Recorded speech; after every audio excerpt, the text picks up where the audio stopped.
If I didn't know any better, I would think that you're required to do a vocal tryout in order to join the Latter-day Saint Church, because honestly, I don't think I heard anybody singing out of tune. Hello, Saints. My name is Jeff. I'm a pastor exploring everything I can about the Church of Jesus Christ of Latter-day Saints. And I've covered quite a bit of ground since I started this channel. I've gone to historic sites, I'm reading through the Book of Mormon, I went to General Conference, but the one thing I haven't done yet is actually attend a Sunday morning Latter-day Saint church meeting. And that's what I'm gonna do in this video. Now, I won't be able to film during the meeting because I don't wanna be a distraction, but I'll be providing plenty of reaction afterward. Now, I really have no idea what to expect, but one thing I do know is that I can't be wearing a hoodie to Latter-day Saint Church. So I'm gonna go change, and then let's go to church.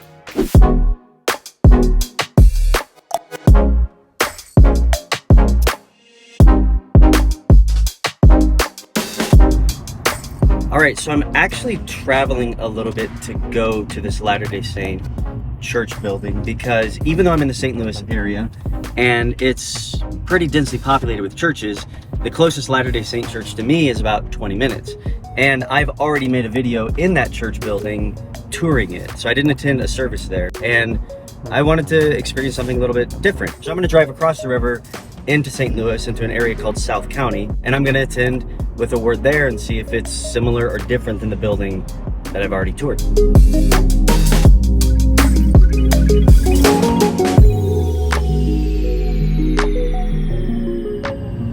All right, here we are.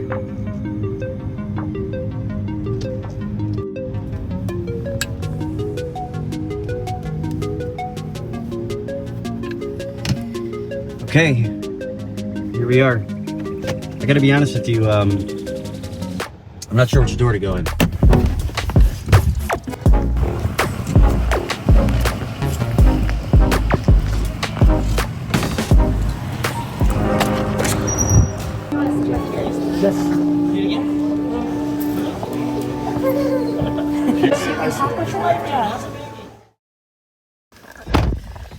Okay, it is done. It is finished. I have officially gone to church in an LDS church on a Sunday morning, and I'm going to give you my first impressions now. It was really funny because when I pulled up, I hadn't even put my car in park, and somebody came to my door and said, "Hey, here we are." I got to be honest with you, I'm not sure which door to go in. Hey, how you doing? Good. Good. I follow you on YouTube. You're kidding me. Oh, for real, man. Hey, I've been following your channel on YouTube, which I thought was super nice and super cool. I was hoping that when I came here, nobody would recognize me, just because I didn't want to be a distraction and I kind of want to just be able to focus. But here's the best part. I'm really glad they stopped me, and I'm glad that they sort of took me under their wing. I let them go in, and then I walked into the church building, and I was greeted by two missionaries. I introduced myself, just saying, "Hey, my name is Jeff. I'm in the area. This is my first time here." And I took about 4 steps before I realized I didn't know where to go. So I turned around and I said, "Where do I go?" And they were really nice. They walked me right into the chapel. And it looked pretty similar to the chapel that I toured, although this one was probably maybe a little bit bigger. And I saw my friend that I just met in the parking lot, went over to him, sat down, and he was immediately just welcoming me and filling me in on how everything was going to go. And I just really appreciated that. So before I get into how the service sort of flowed and my impressions of it, I'm just going to give you a baseline a little bit and let you know what I'm used to, what I might even expect. And it's an essentially pretty simple format. People come in, you're usually greeted by somebody up front. It's usually a worship leader, somebody who's actually leading in the songs. And then the worship band, typically speaking, is then going to just lead through 2, 3, 4 songs. It's probably the first, 15 to 20 minutes of a service. After that, there's a little bit of a time where there might be some prayer and sort of a transition time as the band kind of leaves the stage. And then some announcements are done. Usually an offering is taken.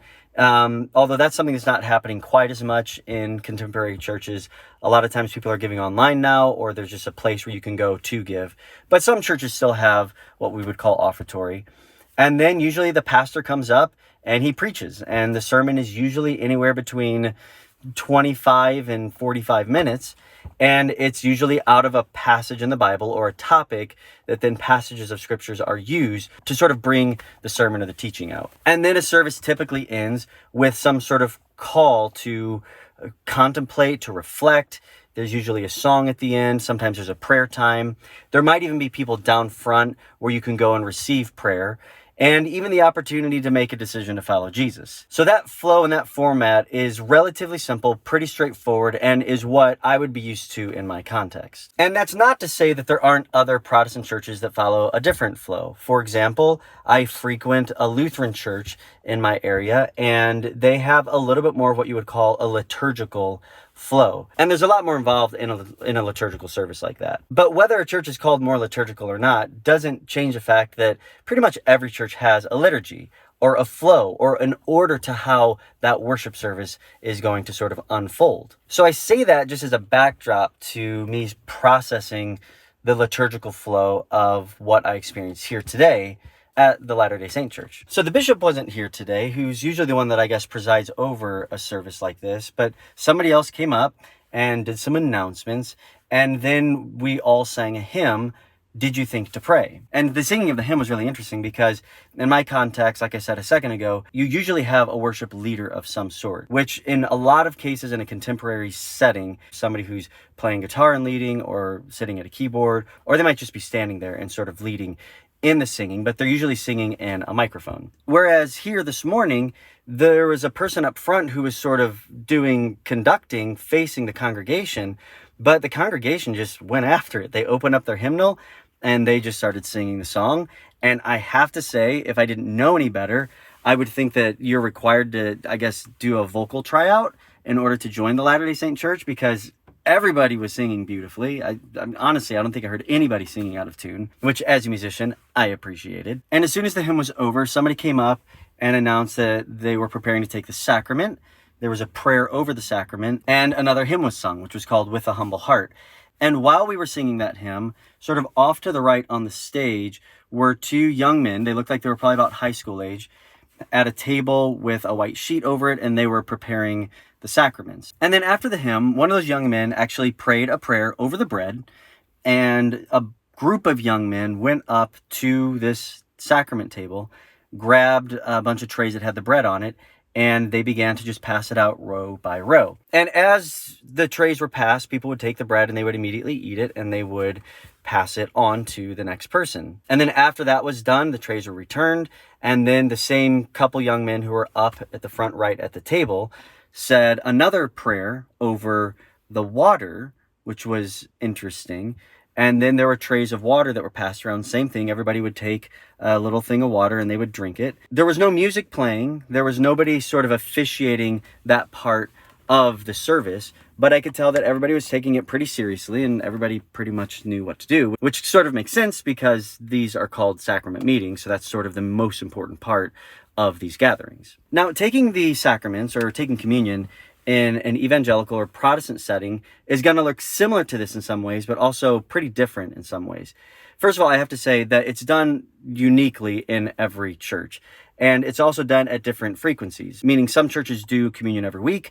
Sometimes it's every other week. Sometimes it's once a month. Sometimes it's even less frequent than that. But usually in a church that I was a part of, we would have communion about once a month. And we would try to make sure that there was some sort of focus around communion to help people really contemplate what it is that we're remembering and how it sort of ties into our discipleship with Christ or the role of Christ in our lives. Sometimes it's real bread. Sometimes it's wafers that have no taste. Sometimes it's like oyster crackers. It just sort of varies depending on what's available. But I will say that there's always juice.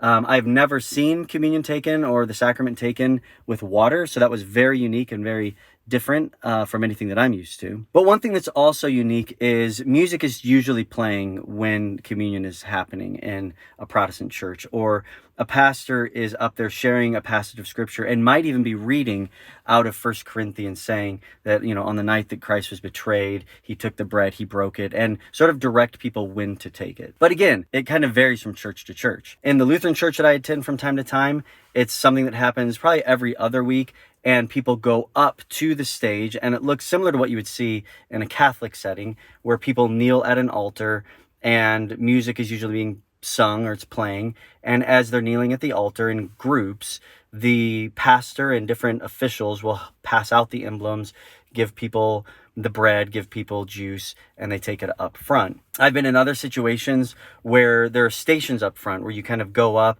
and there might even be like an elder or officials up there who are either giving you the bread and the juice and you take it there, or in even some settings where for sanitary reasons, you don't even really drink the juice, but you take bread and you dip it in juice and you eat it like that. That's a little bit more uncommon, but that's just another example of how much variation can exist in how the sacrament or communion is taken in Protestant settings. After the sacrament was taken, the person who was presiding over the time came up and explained that a woman was asked to give a talk that morning on the topic of why she believes, or why I believe. And this older woman came up and gave a very personal 15 to 20 minute talk about how she was introduced to the church, when she converted, why she converted, and was sharing pretty passionately and quite emotionally as to why the Book of Mormon was so meaningful to her, why church members were so meaningful to her and kind to her and helped her at various points in her life. And also just talked about how the Latter-day Saint church leadership and the prophets helped her keep the focus on God and Christ as she's walked through this life. One of the things that was really unique and interesting about what she was passionate about, she got especially emotional when she was talking about genealogy and why that's important to her. And since she's a convert, she has had family members who passed away who weren't part of the church, and how important it has been for her to be able to do work on behalf of her ancestors to bring a certain amount of hope to the fact that they have hope in the afterlife. After that woman was finished speaking, we sang another hymn called My Redeemer Lives, which is a hymn that I'd not heard before. I think it was actually written by a former Latter-day Saint prophet or president. And then a gentleman came up and gave a talk on the same topic of why I believe. And he too was a convert who said that he had given up on religion, specifically organized religion, and after meeting with missionaries multiple times, felt pretty convinced that Joseph Smith was being used by God to sort of reset the church. And even made the statement that there are all these churches out there who believe different things, who believe that they're the true church and that everybody else is wrong, and that Joseph Smith was used by the Lord to sort of bring clarity and to reset that, which isn't entirely consistent with my experience outside of the Latter-day Saint church, that there might be differing beliefs, and there might be people who feel that they're more biblical in how they practice or believe, but that doesn't necessarily mean that we all believe that everybody else is wrong. We just believe that there's differences. Either way, that was an important point for this individual. And he concluded his talk with testifying that he believed that the Church of Jesus Christ of Latter-day Saints was true and that Joseph Smith was truly a prophet, and said a lot of things that I think I've heard people state before when it comes to bearing their testimony before the congregation. And that whole time was unique. It was different from what you'll see in a Protestant church, where usually when somebody is giving a prolonged talk in a worship service like that, it's usually going to be the pastor or one of the pastors or one of the leaders within the church giving an actual sermon from the Word of God. So it wouldn't necessarily just be telling stories or bearing a testimony or witness on a specific topic, as much as it would be actually studying the Word of God and taking a passage, a chapter, a verse, and unpacking it, understanding its meaning and how it helps us understand the Lord more, how it helps us understand His will for us more, and how to apply these things and walk it out. So that portion of the service was pretty unique and unlike anything that I've seen in Protestant church before. Once that gentleman was done speaking, one more hymn was sung called Now Let Us Rejoice, and somebody came up to pray, and that was the end of what I would call the church service or the gathering or the meeting. And being that this is a second Sunday of the month, is it? And being that this is a second Sunday of the month, there's a rhythm evidently that Latter-day Saints follow where there's Sunday school for an hour. Sometimes people are together. This week, the men and the women were separate.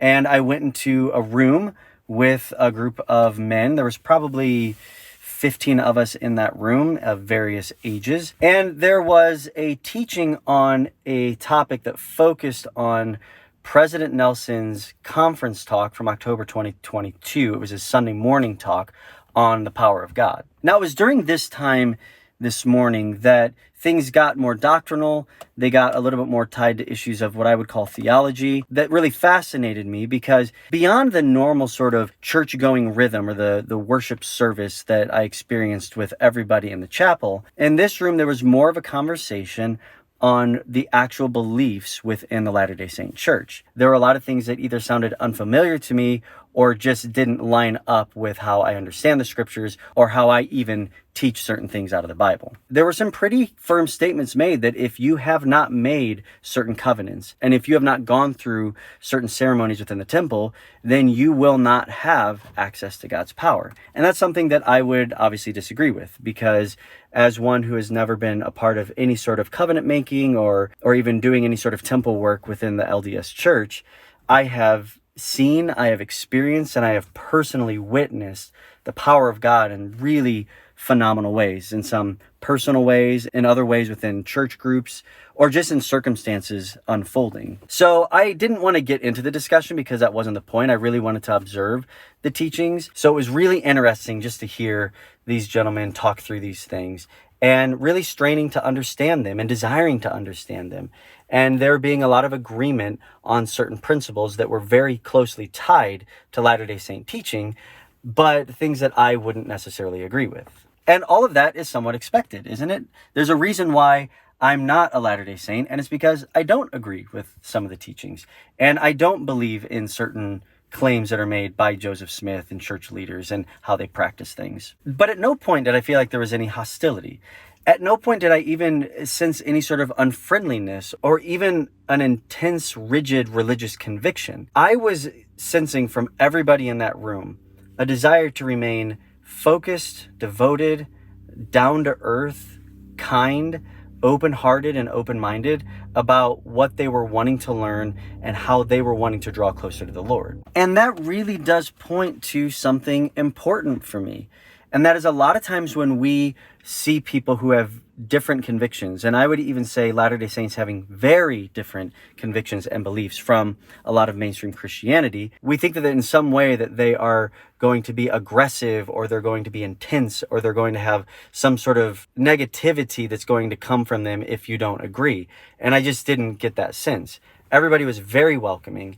Everybody was super kind. And I really appreciated that. I especially appreciated it because as I'm going through this process of exploring, it helps dispel any preconceived notions I had, or maybe even any false preconceived notions I might have had about what takes place in the Latter-day Saint Church or what it's like. Anytime I take another step in learning more about the Church of Jesus Christ of Latter-day Saints and allowing me to come out of that cloud of assumptions or lack of clarification to really see what is so important to the individuals who are part of this church, it is further focusing and clarifying my understanding. And that's really important because at the end of the day, I am not going to agree with certain things taught by the LDS Church, but that doesn't mean that meaningful connections can't come out of just taking the effort to understand one another, which is why I'm glad I came here today. Now I have a better idea of what Latter-day Saints believe, what they teach, how they worship, what my friends who are Latter-day Saints are doing on Sunday mornings whenever they go to church.